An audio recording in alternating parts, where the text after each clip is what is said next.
Are you dissatisfied using the grid method or just struggle mastering those proportions? Did you let drawing take a back seat and now life has just flown past and 20 years later you just feel unfulfilled but the need to get back into your art? But it's disheartening because it feels like you're just relearning the basics. Many aspiring artists take long breaks due to work, life, family, even a teacher telling you when you were younger that you're not good enough. Well, in this video, I'm going to break down a step-by-step so you know exactly what to look for and how to approach that portrait so you can get back to doing what you love and start reconnecting with your artistic passion. By the way, I'm Adam. I've been drawing for over 25 years and now I help aspiring charcoal artists come off the grid method so they feel connected to their work, master proportions, so they have the confidence to take on those commissions and develop their style so they have their own artistic voice. Let's dive in. So before we jump into the drawing, let's actually have a look at what the reference is showing us, just so we can start to build some kind of mental blueprint so we're not going into the drawing completely blind. So when you look at this, what is the very first thing that your eye lands on, like immediately? What are you drawn to as soon as you look at it? For me, my eye lands here, this big pocket of shadow just here. His big dark beard, the real dark section in his hair, and how the entire side of his face is covered in a shadow. He also has a really nice profile. So the shapes that fall down the side of his face are really nice, straight angled lines, which also kind of reflects on the other aspects of the portrait as well, such as his hair coming across here, and then also his hairline as well. And you could probably even take it even further. Look at this, that shadow in his eye, the rest of the shape of his nose, his cheek line and his beard line. Everything has really obvious straight angled lines, which is really good for us because it makes those beginning stages a little bit easier to find our placement and our shapes. What else do we see? We have the light source coming in this direction, which means we have these large highlighted areas just touching certain areas of his face and falling across lightly in this direction. It hits it really strong, parts of his hair here and here. And then to complement those strong highlights, we also have those really deep blacks coming on the other side in his hair and his beard. Now with this reference, this was something that I actually planned. I created my own vision board so I could get really specific with what I wanted to portray in this piece. So everything that you see here was mindfully set up. The position he's in, the lighting, the angle, the deep shadows, because I wanted to create quite a dramatic looking image. So even right from the beginning, I was very specific and clear in what I wanted to capture. And then just before starting the drawing, observing the actual reference as well, what I'm looking for and how I'm going to approach the portrait. So there's absolutely no guesswork involved. I know exactly what I'm doing and how I'm going to get there. This is something that we go into inside the program once you're at a stage where you can put a portrait together confidently and you want to start creating 100% original work. There's certain steps that you can take to make that process so much easier. If you want to know more about my mentorship program, I'll leave a link in the description to book a call. Together we'll discuss your struggles, what you want to achieve, and whether or not working with me is best for your goals. Link in the description. Now, because he has these large, really readable shapes within his portrait, it makes it, as I mentioned, a lot easier to find the very beginning stages of your proportions and placement. Because I'm going to be putting a base value across the entire thing anyway, if I were to put every bit of structure in there, I'm just going to lose it anyway. So as long as I have my core landmarks, which tells me where to put that base value down, that's all I'm looking for. It kind of looks like it's just a big mess, but it's not. Because I have those core landmarks, I know where that eye is, I know where his hairline is, I know where the side of his face is. We already know that the majority of his face is covered in that shadow, so we need to make sure we get that base down first, because that's going to drive the rest of the drawing into what we want it to be. Now, I've had some messages asking me to describe what materials that I'm using.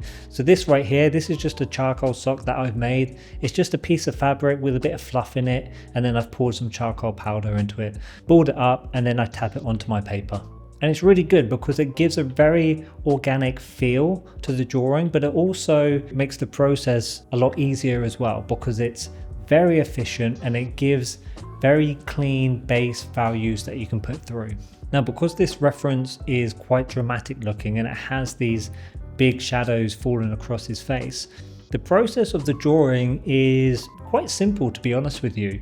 It's very much just structure, value, restructure it, put more value into it, and then start defining it. It's an A-B process. But the challenge of the drawing is just being very mindful in putting those darker values in. Every time I thought I had a dark enough value, it wasn't. I always had to go darker. When you have a reference like this, where you have a lot of these dramatic shadows coming across, for me, I try not to get the likeness immediately, because I know there's going to be this real heavy shifting in the values throughout the entire process.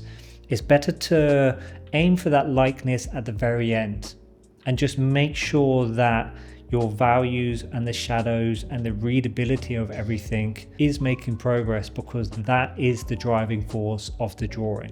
I know that sounds weird because the likeness comes at the end, but if you try to get the likeness at the beginning and you don't have those values, yes, it might look like him, but it just makes the drawing look flat. Make sure you've got those shadows in. Make sure you've got those highlights. Make sure you've got that core shape first before you move on to refining it into that likeness at the end.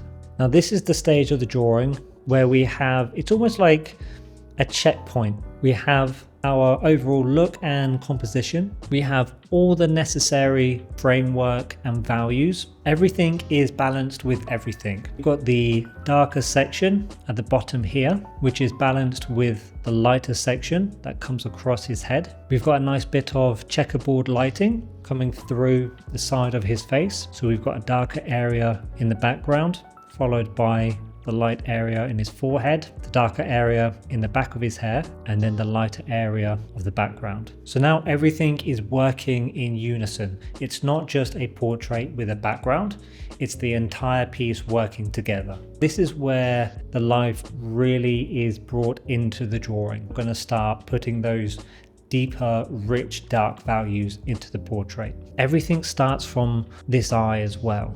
This shape of the eye, this is my anchor point. This is the North Star of my drawing. This is what I always come back to when I basically do a whole round. Once I add these darker values in here in the socket of the eye, I then just follow it with the rest of the drawing. So I start adding it in the other most important areas of the portrait, such as his nose, his beard, his hair, which helps give that strong shape. And then also certain parts of this lower section as well. I want the portrait to work in unison with the background. So then once I've added those deeper values within the portrait, I do exactly the same with the background. Now this is where the likeness now starts to come through, because I'm now focusing more on the definition side of things. Not so much just the value, but now starting to really tighten up the features within his face and certain angles. And I'm using my blending stump so I can really get in there. And as you can see, as soon as I start doing that, because everything is relative to everything, and as soon as you change one aspect, the surrounding areas look different. As soon as I started putting in more defined areas in these edges, it really highlighted how this section, the shadow falling across his face, still wasn't dark enough. So I put another layer down, and again, because everything is relative to everything and it affects the surrounding areas, once I put that layer within his portrait, I have to touch up the background and adjust the values on the outside. I then make sure I bring my attention back to the light source as well, because we have these deep areas of black. We want to make sure we're matching it with the really exposed highlights on the other side of the face as well. And then it's just a case of making sure I'm putting more prominent edges around the drawing. Because he has such a structured profile, I want to make sure that that really comes across within the drawing, because then we can mirror those angles with the background itself. If you see, there's lots of structured, angled lines coming through the background, which reflects but also complements the portrait. I use a kneadable eraser through a lot of the portrait because you're able to pull these softer, nicer tones. But because we have these strong highlights coming through, I used a hard rubber just so I could really pull those highlights out.